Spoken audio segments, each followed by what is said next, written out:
تم پردے میں وہ کام نہ کرو جو لوگوں کے سامنے نہیں کر سکتے۔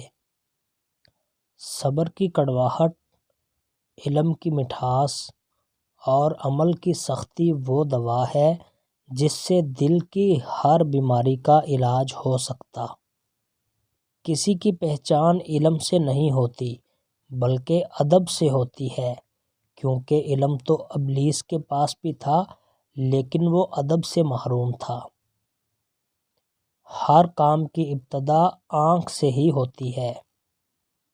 میرے رب کی محبت کا انداز بھی نرالا ہے۔ سب کچھ دے کر بھی کہتے ہیں، ہے کوئی مانگنے والا؟